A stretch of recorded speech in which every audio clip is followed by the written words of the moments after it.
Hello and welcome back to my solo level 1 all on MMO bosses series. In this episode I'm going to be sleuthing my way through the Mind Flayer colony, showing the god of death what death really looks like and more. To start my assault on Moonrise Towers, I'm going to be using the Fistbreaker Helm, the Darkstalker's Mantle, the Cat's Grace, the Gloves of Archery, the Boots of Speed, the Amulet of the Harpers, the Risky Ring, the Crusher's Ring, the Club of Hill Giant Strength, the Sentinel Shield, and the Titan String Bow, and an Elixir of Vigilance. Zarel and some friends will be at the front door to greet us, but I've got a little surprise in store for them. It's time to use the Accursed Lands to our advantage. To start off, I tried to spam a few attacks out of line of sight, and I'm able to get a couple off before surprising them all. With everyone surprised, I can pass my turn safely. Then back on my turn, I'm going to unequip the Sentinel Shield as I no longer need the initiative and shoot an elemental arrow at the weakened adept, which is able to do just enough damage to force their death ward. That sets off my invisibility, so for now I'm just going to back off and end my turn. This lets them come to try and find me before resetting the battle. I then sneak my way back in and tried to restart the battle with a few cheeky shots, but this time I'm only able to get off one hit. Everyone is surprised though, so I'm safe just to end my turn. Back on my turn, I'm going to use Click Heals from the Boots of Speed before hitting the adept with an Arrow of Ilmater. I'm not really sure why,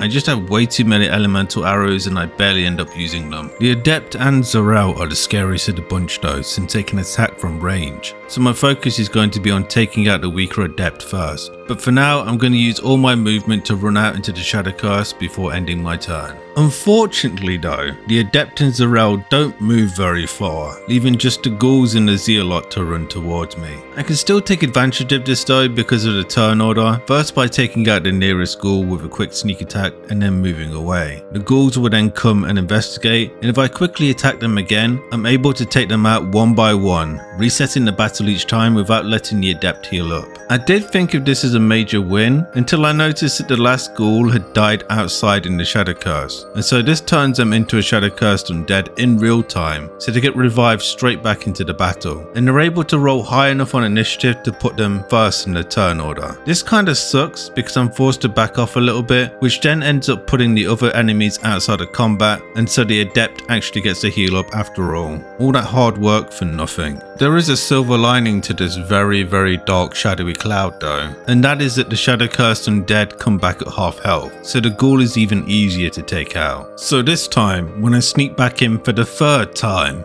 the Zealot hasn't reset their position, so I'm thinking, hey, I can get off some cheeky shots here, which I'm able to, but I miss both of them before he just runs towards me to start the battle. When Baldur's Gate gives you lemons, you better check them because they probably smell a lot like vinegar. This time I'm gonna back off about 20 meters so the rest of them stay in combat, and then on their turn, they're all gonna dash and run towards me. Now I can begin the kiting process of taking them all out into the Shadow Curse, and I can try to get off a bit more damage on the Zealot, but apparently I can't hit anything right now. Though getting damage off at this part is mostly cosmetic anyway, as long as I can maintain a healthy safe distance from them all. The real danger for them is the environmental damage from the Shadow Curse. I'm sure you're all well aware, but when under the effects of the Shadow Curse, enemies, NPCs and friends will take necrotic damage that doubles every turn and caps out at half of their maximum health. So my goal for the rest of this fight is to get off any chip damage I can while kiting them around the courtyard so that the Shadow Curse can slowly weaken them until they die. The natural sources of light around the courtyard will provide temporary respite from the curse if they're able to reach them, but they also prevent them from coming back as Shadow Curse undead. So when I pick off the Zealot inside the light, I don't have to worry about them coming back anymore. I do have to break my own invisibility, but there's a shadow root nearby I can just pick up while I back off. Zarel and the adept are able to position themselves in the light, which is going to reset their Shadow Curse timers. But back on my turn, I'm a bit more concerned about where I can position myself. Since both the remaining enemies are range based, I need to be able to put myself somewhere where they don't have line of sight on me and are forced to dash. I decided that the best spot would be just behind this tree trunk on the side of the building, but if you're doing this yourself, I'd probably just go a little bit further and not even risk it. Fortunately though, they're not able to attack me and it does get them outside of the light. I was thinking about throwing a smoke powder bomb at the both of them to get us some chip damage, but I wasn't confident that I had enough movement afterwards to break line of sight, so instead I opted just to kite them further and position myself around the corner.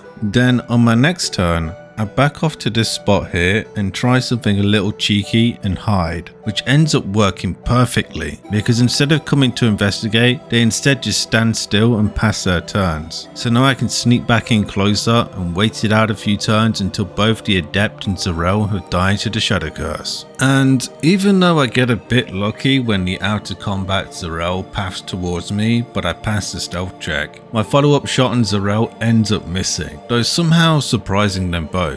But I'm not sure what's going to happen since the turn order says that Zarel is going to have to miss their turn anyway. So I'm a little scared it's going to bug out and let Zarel attack, so I'm just going to run away to be safe. I'm also a little unsure if the Shadow Curse and Dead can use spells from their hosts. The wiki says no, but I've been told that they can use scrolls, so I really don't know. But when I position myself here, I would have thought they'd be able to hit me with a spell, but they just keep running towards me, so the jury's still out on that one for me. But after a few turns of chipping away at Zarel with some arrow shots, I toss a smoke powder bomb at both of them and it's able to finish the battle. With Zarel and company down and out, I can now sneak my way inside Moonrise Towers. I could fight my way inside, but that's just going to be more of the same kind of combat, kiting them all out into the Shadow Curse and picking off their weakened cursed forms. It's doable, but why work harder when you can work smarter? By climbing this vine on the left hand side of the front entrance and then making a series of jumps across these platforms, I find myself on the first floor balcony outside of Balthazar's office, and since I opened up the door earlier,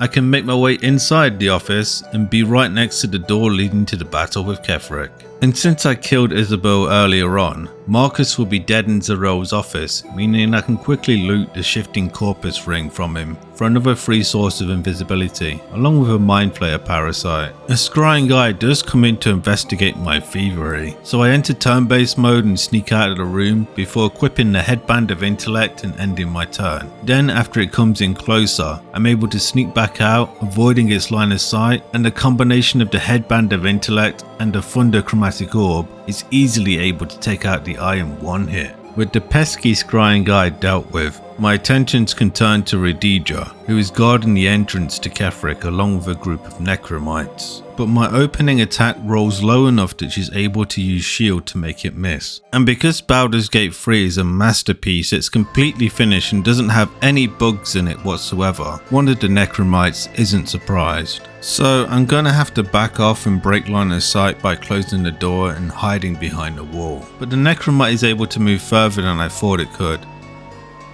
So I have to spend my next turn running away around the corner towards Zarel's desk, because Redija has access to Fireball, so I have to be very careful how I position around her. And since the door is still closed and I didn't risk my movement last turn, she has to dash towards the door to open it. Also, the necromite doesn't have line of sight on me, so it can't kill me with Bone Chill. Instead, it has to dash further into the room. My positioning then gives me line of sight on this necromite, who I'm able to take out with a well-placed arrow. But if it lived, I would have been close enough to Balthazar's office to retreat into there. One of the things that I cut out a lot in these videos and forget to talk about more is the need to think about these battles more like a game of chess. It's not only the current turn that's important, it's about having a plan for the next turn and the turn after that. So what I'm doing now is backing off and letting them try to investigate my position, because I know that they can all be surprised, so it's more advantageous to me to try and force as many surprise rounds as possible by restarting the battle. And best case scenario, my invisible cape procs and the battle ends before it can begin. For some reason though, Redija just won't react to me shooting her over and over again, and even though the necromite does and starts combat with us, she isn't in combat. This does mean she heals up all the damage I just did, and I don't have an action free to hit the necromite, but with it just being a 1v1 with a necromite, I can safely back into Balthazar's office to break line of sight and force them to dash towards me and then take them out in a single hit on my next turn. This leaves me completely free to take advantage of the apparently bugged Redija as I shoot her from inside Balthazar's office and kill her in 3 hits. I love that Larian puts all their effort into fixing the cosmetic stuff that doesn't actually matter instead of fixing stuff like this. Although, now that I've said that, they're probably gonna see this as a challenge and patch everything I do in this video so I can't do it anymore. Actually, Larian, I love you, game's great, don't fix anything. For the fight with Ketheric, the equipment I'll be using is the Marksmanship hat, the Darkstalker's mantle, the Cat's Grace, the Gloves of the Balanced Hands, the Boots of Speed, but the boot slot doesn't actually matter, the Amulet of the Harpers, the Ring of Geniality, the Strange Conduit Ring for more damage. I have Shah's Spear of Evening, the Hellfire Hand Crossbow in my main hand, and the Net Emissar in my offhand, and an Elixir of Vigilance to be safe. Since I read the letter earlier in Ketheric's room, I get a special persuasion check where I can tell him that his wife would have wanted him to be a better man, and it's only a DC 10, which I'm easily able to smash out the park with all the buffs I have. This will be relevant for the second fight down in the Mind Flayer colony, but for now we have no choice but to fight Ketheric. Despite being the chosen one of the God of Death, he should have stayed loyal to Lady Shah, because it's her Spear of Evening that's going to be his undoing in this battle. This just might be a candidate for the strongest weapon in the entire game, as it gives me a cast of darkness every turn and immunity to blind. I could probably use this to beat every single boss from here on out. So to start off, I'm going to cast darkness in the center of the battlefield, then I'm going to drink a potion of speed for the extra action so that I can then hide in the center of the darkness. As you can see, like the battle against the hag in an earlier episode, none of the enemies will move in to investigate, so as long as I can end every turn in hide, I'm completely safe. It's now that I realized I started the fight with one of the rings I'm supposed to have not equipped, so I quickly swap on the Strange Conduit ring, so that's why I lose an action here. So I'm just going to attack Sostera with my bonus action and end my turn in hide. I prefer to focus her first because like Radija, she can cast Fireball, and if I position myself badly, she can hit me with the AoE while I'm inside the darkness cloud. She also has access to Incubate Death, which just means having to deal with more Necromites, which aren't a problem to kill, but it makes the fight much longer than it needs to be. With a single tone of haste left from my potion of speed, I decided now would be the best time to drink an elixir of Bloodlust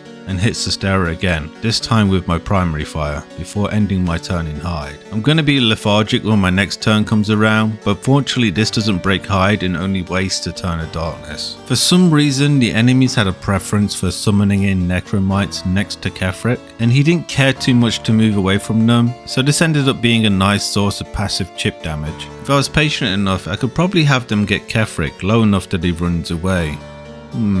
Maybe an idea for another video. Without the potion of speed, I'm limited to attacking with my offhand to use my bonus action and using my action to hide every turn. So I'm going to continue to chip away at Sostera, and then on my next turn I'm able to finish her off. This gives me my additional action from the Bloodlust elixir, which is going to be a key component of this entire fight. Since Ketheric is too far away to be attacked at the moment, I opted to try and weaken one of the nearby Necromites, but instead I just kill it. But this does lead me on to why the Bloodlust elixir is going to be so crucial for this fight. Whenever I need to recast darkness, I'm going to need 2 actions, one to cast it and another to hide in it. If I'm able to kill a Necromite using my bonus action just as my darkness is about to end, I can pretty much guarantee that I can have darkness up for the entire fight. Without the elixir, I'd have to be drinking a potion of speed every 10 turns, which is just wasting a valuable limited resource. But the other problem I'm currently faced with is that Ketheric has positioned himself so far back that I need to try and clear one side of the stairs so that I can reposition myself into a better spot to hit him. Since I've already killed one Necromite on the right hand side, I kill another and then I tried to break the incubating Necromite, but it barely misses out on breaking it. I still have a few turns remaining on my darkness, and I noticed that the explosion from the incubating Necromite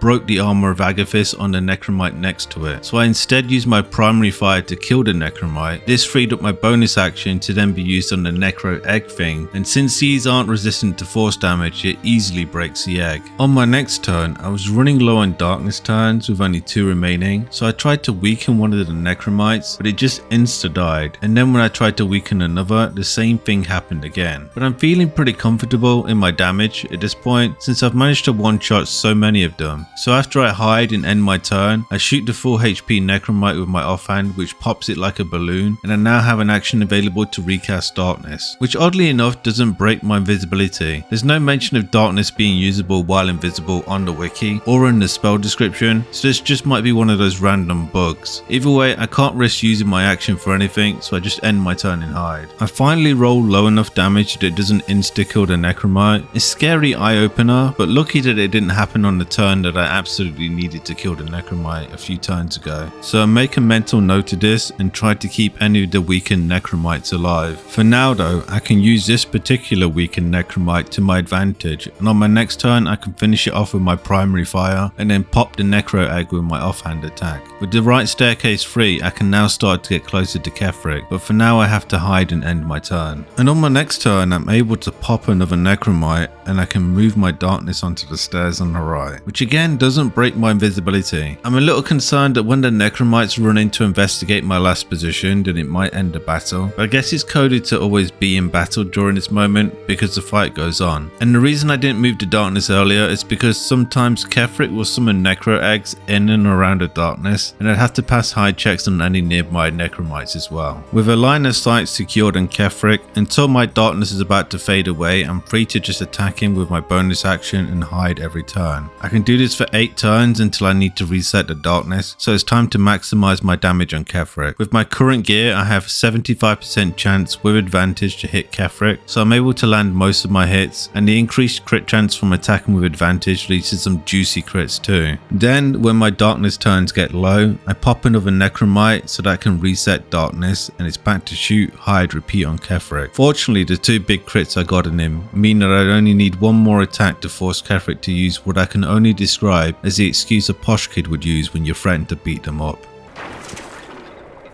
My lord beckons me. With Ketheric gone, the legions of bone is no longer a problem that I have to deal with, and it's a simple case of killing the necromites one by one. I'm even able to get a nice multi-kill with a smoke powder bomb, coaxed by something I've heard many ladies say on certain videos on the internet. The hole yawns back at you, impossibly wide. I jumped down into the Mind Flayer colony, and in the Mind Flayer colony, I'm gonna mostly be using the marksmanship hat, the Darkstalker mantle, the graceful cloth, the gloves of archery, the boots of speed, the amulet slot doesn't matter so I just have the silver pendant on, the risky ring for consistent sneak attacks, and the shadow cloak ring for the free damage since most of the Mind Flayer colony is dark, the club of hill giant strength, the titan string bow, and I'm going to keep using the bloodlust elixir for now. The first thing I'd like to do is take out all the intellect devourers in the main hallway. You can pretty easily kill them in one hit with this setup, but if you get in a fight, just use click heals and maintain your distance. With the main hallway clear, I can then move on to saving the real best boy of Baldur's Gate 3, Us. Attacking Chop from hide and out of line of sight causes them all to be surprised, which lets me quickly finish off Chop on my next turn with an Arrow of Ilmater, which for some reason doesn't give me an extra action from the Bloodlust Elixir. But never mind, as I still use click heals to get outside the room, and then they will all dash towards me. I'm still a little confused as to why my Bloodlust Elixir isn't working. I know the wiki says that apparently it doesn't work on cool to weak kills, but it was clearly working like 5 minutes ago on the Necromites. But anyway, I can just keep backing up and picking them off one by one. My next hit crits, and this time I do get my Bloodlust action, but I'm already expecting not to get it, so I autopilot and forget to use it. But I quickly restart the fight after the battle ends, and I'm able to take out the 2 remaining Intellect Devourers, and now I have officially won Baldur's Gate 3 by freeing Us from their cage. We are free! Thank you, friend. That's it guys, GG's, the run is over. Now the video has peaked and everyone is clicked off, it's all downhill from here. I'm only joking of course, people clicked off long before we freed us, and that's their loss that they didn't get to see the highlight of the video. But if you're still around and you haven't already, please hit that sub button to the channel. It helps you see more of my content and it helps me grow. So really it's a win-win situation if you like what you see. But for now I'm going to swap on Shah's Spear of Evening and Elixir of Hill Giant Strength, mostly for the carry weight, and I'm also going to summon Us, as it's time to save Zevlor. And to do that I'm going to stand by the release mechanism, use Darkness nearby, and then quickly equip the Sentinel Shield for the initiative boost. The problem though is that I used Darkness a bit too close to myself and I didn't end up in the battle. This is bad because if I'm not in the battle, the Mind Flayers will attack Zevlor and the other NPCs. It doesn't have to be my character though, so to keep myself safe I can just step out of the darkness with Us. And as I do this, the Mind Flayer immediately stops going towards a friendly NPC. But then this Intellect Devourer quickly reminds me why I should have been playing with opportunity attacks set to ask, as it walks past Murder and drags them into the fight too. Luckily enough, the two Intellect Devourers that have their turn before me are too far away to try and attack, and I killed the one that ran past me. And somehow this Mind Flayer gets its turn before mine, but I guess since it can't Mind Blast into the darkness around me, it opts just to hit Us instead. So when I finally get a turn in, I'm just gonna have to leave Us's fate up to the Baldur's Gate gods and cower inside the darkness, hiding so that nothing tries to attack me. I always prefer to hide inside darkness because I've had times where enemies will just run in and try to melee me, and even though they have disadvantage, I don't play with high AC, so I'd rather not risk it. But with opportunity attacks now rightfully set to ask, I can let the battle play out. And as I mentioned earlier, the enemy AI will refuse to attack any of the allied NPCs while I'm in the battle. Instead, they will just pass their turns and the Mind Flayers will only use Charm when attacked. As long as I keep myself safe, hiding inside the darkness, I can keep passing my turn, letting my allies do all the work. Once again, another fine example of working smarter instead of harder. And speaking of being smart, when there's only one turn left on my darkness, I just drink a potion of invisibility and move away. Since I have active allies in the battle, I won't be put out of combat when the Mind Flayers try to detect me, and I can just wait for the battle to end. I guess if I didn't have Shah's Spear of Evening, or if you're here and you forgot to bring it, having a couple of potions of invisibility would achieve the same result.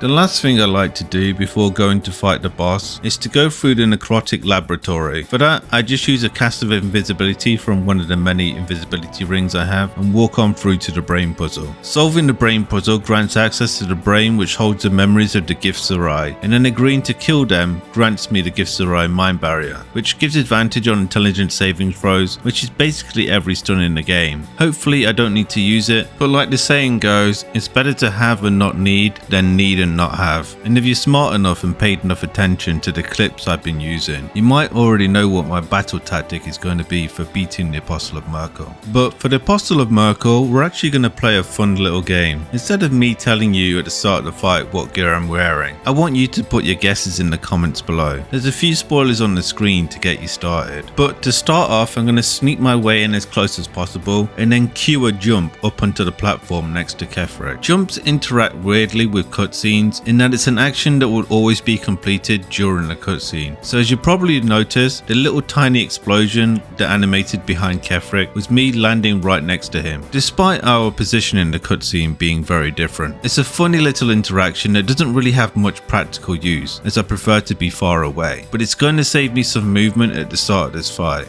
During the dialogue with Kefrek, I'll get a follow-up persuasion check to the one I had on top of Moonrise Towers. This is a DC 18, and with all the buffs I have, like the charisma boost from the statue of Shah, bliss spores, etc., I'm easily able to pass the roll. Passing this will skip the first phase of the fight, as Kefrek will throw himself into the pit to be revived as the Apostle of Myrkul. Viewers to the channel might recognize this tactic for Myrkul, and new viewers might be wondering what the hell is going on and why is everyone taking damage while I'm standing still doing nothing. But the doing nothing is just the magic of TV. There's more going on behind the scenes. You see, there's a very interesting interesting reaction that exists between a combination of items in this game. It's been in the game for a long time now, and it's still working as of patch 8. What's happening is when these items are all equipped to a single character, that character is effectively able to deal infinite damage in a single turn through a series of inputs. And what you're not seeing is all of those inputs because they're actually on the custom tab. To be kind of sneaky and build the allure of what's going on, but mostly because it's going to be saving me from developing arthritis before this boss is actually dead. Because as you can probably tell, even though I'm dealing an infinite amount of damage in a single turn, it comes in very small chunks of 0 to 3 on Myrkul, thanks to his passive ability that reduces all incoming damage by 2. So the amount of inputs necessary is more than I care to think about. In fact, the single turn actually took me about 15 minutes, but while it is a really slow process, it is the most consistent tactic to beat the Apostle of Myrkul, and even Kefrik if you really wanted to. And to finally unveil the mask, the equipment I'm using for this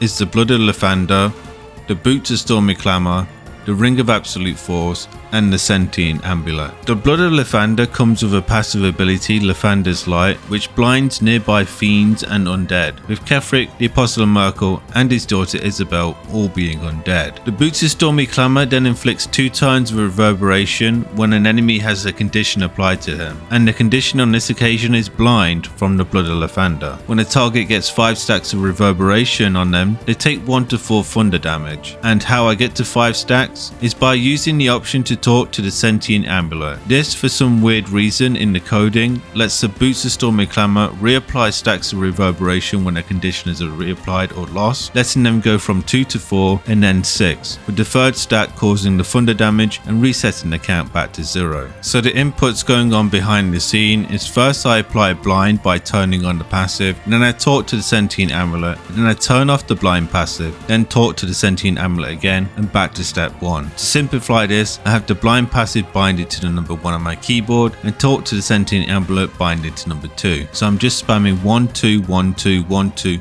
over and over and over again until Myrkul is dead. It might not be the most flashy way to kill a boss, but it's consistent, anyone can do it, and it gets the job done. There's plenty more bosses to come anyway, and if you really want to see flashy, well, stick around and see what I do to Orpheus and his honor guard. But with Kefrik gone, I can finally see what it looks like when the curse has been lifted. This is actually the first time I've ever seen it like this. Normally I just avoid fighting Oscar, but seeing the brighter side was a nice additional achievement for me for doing this run. For the opening battle in this sequence, I need to stack as much initiative gear as possible. So I'll be using the Fistbreaker Helm, the Graceful Cloth, the Sentinel Shield, and the Bow of Awareness.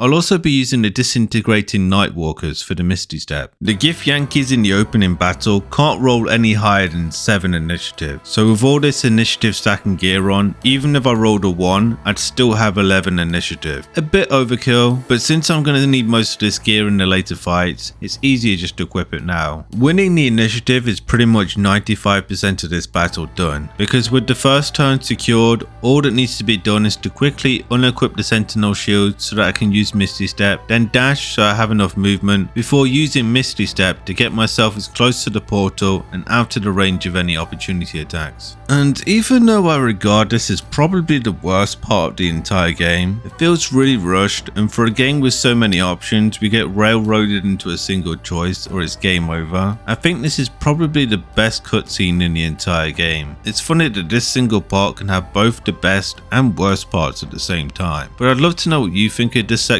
of the game below. Drop a comment and let's open the floor up for discussion. But the first thing I'll be doing is quickly jumping up onto this raised platform on the right and sneaking my way past this first battle. And in patch 8 they changed the trigger point for the final battle. As of patch 8 you have to jump down on the very tip to avoid getting dragged straight into the final fight. You used to be able to go a little bit further, and I have no idea why they changed it, but it's worth making a note of. The setup for this fight is a bit tricky. I go for the Fistbreaker Helm for the initiative boost, the Darkstalker Mantle, I swap over to the Mighty Cloth for the advantage on strength checks, the Speedy Light Feet for the +1 to athletics, the Amulet of Harpers for the shield just in case, the Risky Ring, the Shapeshifter's Boom Ring comboed with a disguised self scroll that I found earlier in Act 2, The main hand melee weapon doesn't really matter much, but I'll be using the Sentinel Shield for the +3 to initiative.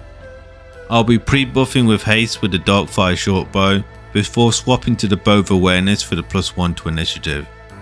I'll also be using an Elixir of Hill Giant Strength and the Shield of Thralls for some added protection. The best the Githyanki can roll for initiative is 9, and since the highest initiative I can get with my current gear is also 9, who gets the first turn is a coin flip. And if me and the highest dexterity Githyanki both roll the same, then they will go before me because they have higher dexterity than I do. And of course, both me and the prelate roll our max initiative. Fortunately, the fight is somewhat scripted and the Githyanki turns around to beat on the intellect devourers instead of me, but I've had this happen before and the Githyanki ended me turn 1, so I think I just got lucky here with their target selection. After surviving the initial scare, it's time to put my game plan into action. The first step is to jump up onto this ledge on the left. Then if I use throw on the Githyanki, I can throw them off the map to their death, and with my remaining action I can throw a potion of invisibility at my feet to make myself untargetable. It's funny to say, but there's a lot of RNG involved in this fight. It's easily the most anxiety-inducing part of the entire run for me. I could get here by doing everything perfect, using all the consistent strategies I've developed over Act 1 and Act 2, and then this fight is truly just dice roll after dice roll after dice roll. And yes, while I am well aware that that's exactly what D&D is, it just feels like this fight for me is the most extreme version of it. Not only do I have to pass all the checks first time, but I'm also at the mercy of where the Emperor wants to go, who I don't even have control over. Speaking of though, the Emperor actually landed a goated double stun on 2 of the Githyankis before flying to the platform in the back. If he stays up there and they follow him, I might be home in 3. But first off, I have to jump over to the other ledge and toss the Githyanki to their death. This time though, before I do anything else, I'm gonna summon Us on the opposite ledge. And this is the reason why Us is the true best boy, girl, brain thing.